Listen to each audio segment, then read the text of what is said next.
नमस्कार, एक बार फिर अविरल टाइम्स में आपका स्वागत है।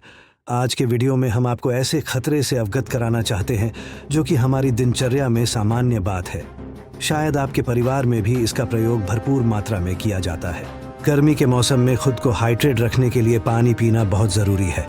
ऐसे में लोग अक्सर इस दौरान अपने साथ पानी की बोतल साथ रखते हैं।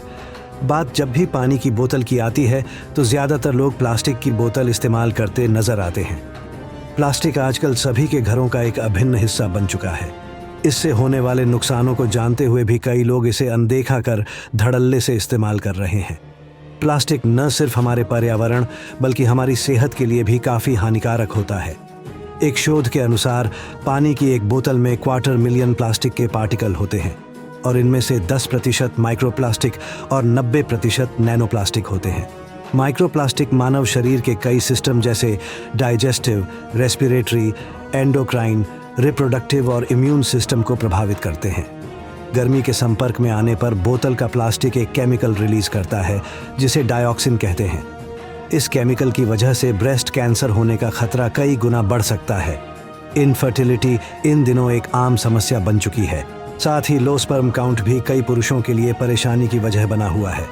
इसके लिए कई कारक जिम्मेदार होते हैं, लेकिन प्लास्टिक बोतल में मौजूद थैलेट भी इसके लिए जिम्मेदार होता है। प्लास्टिक बोतल में मौजूद BPA, बाइफिनाइल A, हार्मोनल असंतुलन की वजह बन सकता है। BPA से हार्मोनल असंतुलन ट्रिगर हो सकता है, जिसके कारण प्यूबर्टी भी जल्दी आती है और डायबिटीज़ की समस्या हो सकती है। प्लास्टिक की बोतल में पानी पीने की आपकी इम्यूनिटी भी कमज़ोर हो सकती है। दरअसल इसमें मौजूद माइक्रोप्लास्टिक हमारे ब्लड सर्कुलेशन में आ जाने के कारण शरीर की इम्यूनिटी कम कर देते हैं। एक नए अध्ययन ने बोतल बंद पानी के बारे में एक चौंकाने वाली सच्चाई उजागर की है। इसमें लाखों नैनोप्लास्टिक्स हो सकते हैं। यह संख्या पिछले अनुमानों से कहीं अधिक है। जांच के लिए कोलंबिया क्लाइमेट स्कूल के शोधकर्ताओं ने नैनोप्लास्टिक्स पर केंद्रित एक नवीन सूक्ष्म तकनीक का उपयोग किया, जो कि अभी तक काफ़ी हद तक अज्ञात क्षेत्र है। ये सूक्ष्म कण माइक्रोप्लास्टिक्स की संतान मानव स्वास्थ्य और पारिस्थितिकी तंत्र के लिए संभावित खतरा पैदा करते हैं, क्योंकि वे रक्त, कोशिकाओं और यहाँ तक कि मस्तिष्क में भी घुसपैठ कर सकते हैं। कई सालों से माइक्रोप्लास्टिक, बड़े प्लास्टिक के टूटने से बनने वाले कण, एक बढ़ती हुई चिंता का विषय रहे हैं। वे आर्कटिक बर्फ से लेकर पीने के पानी और भोजन जैसी रोज़मर्रा की चीज़ों तक विविध वातावरणों में पाए गए हैं। हालांकि अब ध्यान बोतल बंद पानी पर केंद्रित हो गया है, जिसमें पहले से ही हजारों माइक्रोप्लास्टिक टुकड़े मौजूद होने का पता था। वैश्विक स्तर पर प्लास्टिक का उत्पादन प्रतिवर्ष 400 मिलियन मीट्रिक टन के करीब पहुंच रहा है, जिसमें से 30 मिलियन टन से अधिक प्लास्टिक को जल निकायों या लैंडफिल में फेंक दिया जाता है। कार्बनिक पदार्थों के विपरीत प्लास्टिक हानिरहित पदार्थों में विघटित नहीं होते हैं। इसके बजाय वे छोटे कणों में टूटते रहते हैं, संभवतः आणविक स्तर तक। नैनोप्लास्टिक को एक माइक्रोमीटर से भी छोटे कणों के रूप में परिभाषित किया जाता है, जिन्हें मीटर के अरबवें हिस्से में मापा जाता है। यह माइक्रोप्लास्टिक से काफ़ी छोटा होता है। बोतल बंद पानी में इन नैनोप्लास्टिक्स की खोज विशेष रूप से चिंताजनक है, क्योंकि इनमें जैविक संपर्क की क्षमता है। बोतल बंद पानी में प्लास्टिक का मुद्दा 2018 के एक अध्ययन के बाद सामने आया, जिसमें प्रति लीटर 325 कण पाए गए।